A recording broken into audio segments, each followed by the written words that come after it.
Chaque jour, Charles et Carole vous présentent la leçon de l'école du sabbat.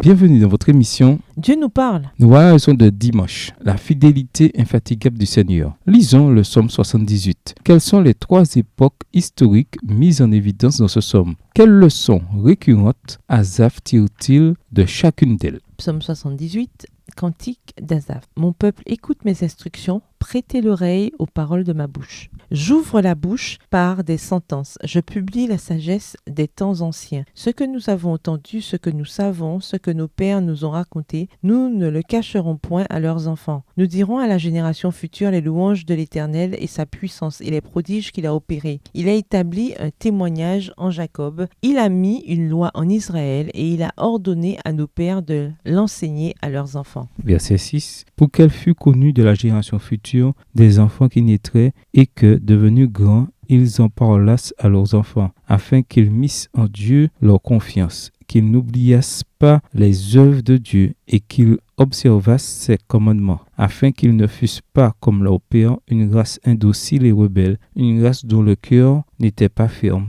et dont l'esprit n'était pas fidèle à Dieu. Les fils d'Éphraïm, armés et tirant de l'arc, tournèrent le dos le jour du combat. Ils ne gardèrent point l'alliance de Dieu et ils refusèrent de marcher selon sa loi. Verset 11. Ils mirent en oubli ses œuvres, ses merveilles qu'il leur avait fait voir. Devant leur père, il avait fait des prodiges au pays d'Égypte, dans les campagnes de Tsoan. Il fendit la mer et leur ouvrit un passage. Il fit dresser les eaux comme une muraille. Il les conduisit le jour par la nuée et toute la nuit par un feu éclatant. Il fendit des rochers dans le désert et il donna à boire comme des flots abondants. Verset 16. Du rocher, il fit jaillir des sources et couler des eaux comme des fleuves. Mais ils continuèrent à pécher contre lui, à se révolter contre le Très-Haut dans le désert. Ils tentèrent Dieu dans leur cœur en demandant de la nourriture selon leurs désirs. Ils parlèrent contre Dieu. Ils dirent, Dieu pourrait-il dresser une table dans le désert? Voici, il a frappé le rocher et des eaux ont coulé et des torrents se sont répandus. Pourra-t-il aussi donner du pain ou fournir de la viande à son peuple? Verset 21. L'Éternel entendit et il fut irrité. Un feu s'alluma contre Jacob et la colère s'éleva contre Israël, parce qu'ils ne crurent pas en Dieu, parce qu'ils n'eurent pas confiance dans son secours. Il commanda aux nuages d'en haut et il ouvrit les portes des cieux. Il fit pleuvoir sur eux la manne pour nourriture. Il leur donna le blé du ciel. Ils mangèrent tous le pain des grands. Il leur envoya de la nourriture à satiété. Verset 26. Il fit souffler dans les cieux le vent d'Orient et il amena par sa puissance le vent du midi. Il fit pleuvoir sur eux la viande comme de la poussière et comme le sable des mers les oiseaux ailés. Il les fit tomber au milieu de leur camp, tout autour de leur demeure. Ils mangèrent et se rassasièrent abondamment. Dieu leur donna ce qu'ils avaient désiré. Ils n'avaient pas satisfait leurs désirs, ils avaient encore leur nourriture dans la bouche. Verset 31. Lorsque la colère de Dieu s'éleva contre eux, il frappa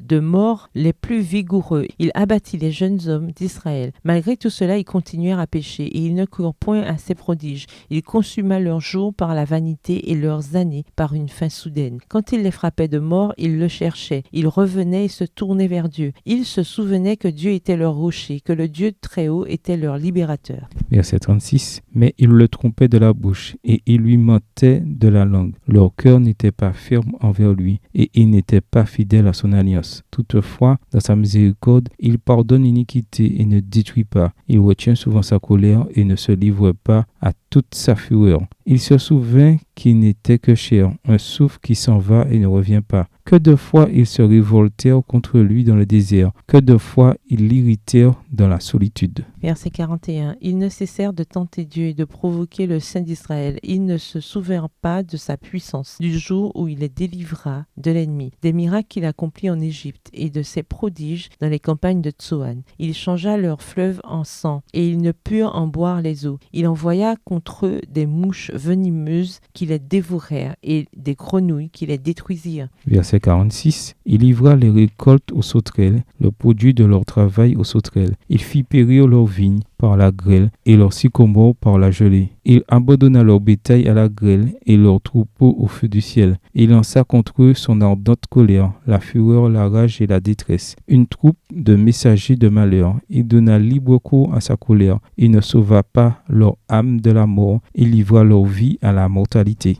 Verset 51. Il frappa tous les premiers-nés en Égypte, les prémices de la force sous les tentes de Cam. Il fit partir son peuple comme des brebis. Il les conduisit comme un troupeau dans le désert. Il les dirigea sûrement pour qu'ils fussent sans crainte. Et la mer couvrit leurs ennemis. Il les amena vers sa frontière sainte, vers cette montagne que sa droite a acquise. Il chassa devant eux les nations, leur distribua le pays en héritage et fit habiter dans leurs tentes les tribus d'Israël. Verset 56. Mais ils tentèrent le Dieu très haut, ils se révoltèrent contre lui, et ils n'observèrent point ses ordonnances. Ils s'éloignèrent et furent infidèles, comme leur père. Ils tournèrent comme un arc trompeur. Ils l'irritèrent par leurs hauts lieux, et ils excitèrent sa jalousie par leurs idoles. Dieu entendit, et il fut irrité. Il repoussa fortement Israël. Il abandonna la demeure de Silo, la tente où il habitait parmi les hommes. Verset 61. Il livra sa gloire à la captivité et sa majesté entre les mains de l'ennemi. Il mit son peuple à la merci du glaive et il s'indigna contre son héritage. Le feu dévorera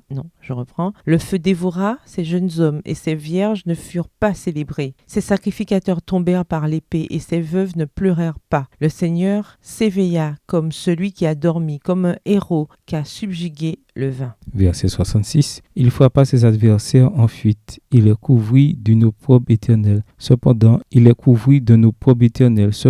rejeta la tente de Joseph. Et il ne choisit point la tribu d'Éphraïm. Il préféra la tribu de Juda, la montagne de Sion qu'il aimait. Et il bâtit son sanctuaire comme les lieux élevés, comme la terre qu'il a fondée pour toujours. Il choisit David, son serviteur, et il le tira des bergeries. Verset 71. Il le prit derrière les brebis qui allaitent, pour lui faire paître Jacob son peuple, et Israël son héritage. Et David les dirigea avec un cœur intègre, et les conduisit avec des mains intelligentes. L'examen du passé d'Israël met en évidence la fidélité de Dieu et l'infidélité d'Israël. Cet examen devait aussi enseigner aux générations successives à ne pas répéter les erreurs de leurs ancêtres, mais à faire confiance à Dieu et à rester fidèles à son alliance. Le psalmiste se sert de l'histoire comme parabole, Psaume 78, verset 2, ce qui signifie que l'on doit réfléchir sérieusement au message du psaume et en chercher le sens par nous-mêmes. Psaume 78, verset 2 est une description prophétique de la méthode d'enseignement en parabole de Jésus. Matthieu 13, versets 34 et 35. Le psaume réfléchit également à l'époque de l'Exode, psaume 78, les versets 9 à 54, à l'installation en Canaan, psaume 78, les versets 55 à 64, et à l'époque de David, psaume 78, les versets 65 à 72. Il évoque ainsi les actes glorieux du Seigneur et les conséquences pour le peuple quand ce dernier brisait son alliance avec Dieu. L'histoire d'Israël témoigne du manque de loyauté du peuple qui se manifestait notamment par l'idolâtrie. Psaume 78, le verset 58.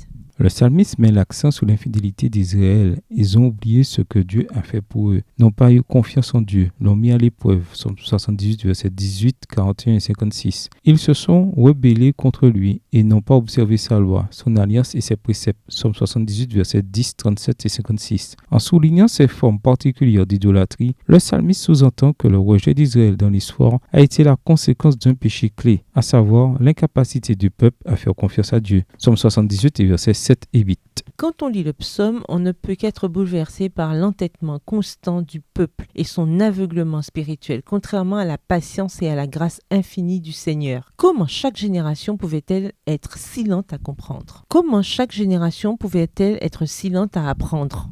Avant d'être trop critiques envers les générations passées, nous ferions bien de nous examiner. Ne nous arrive-t-il pas à nous aussi d'oublier les miracles passés de Dieu et les clauses de l'alliance? Le psaume 78 n'encourage pas les gens à compter sur leurs propres œuvres. Il montre plutôt la futilité de la volonté humaine, à moins qu'elle ne se repose sur une conscience permanente de la fidélité de Dieu et l'acceptation de sa grâce. Les batailles ratées du peuple de Dieu, psaume 78, verset 9 et les versets 62 à 64, explicitent la leçon du psaume. Si l'on n'est pas fidèle à Dieu, nos efforts sont voués à l'échec. Quelle leçon avez-vous apprises ou auriez-vous dû apprendre de vos erreurs passées? Au revoir. Et à demain si Dieu veut.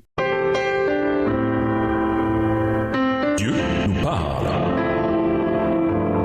Chaque jour, Charles et Carole vous présentent la leçon de l'école du sabbat.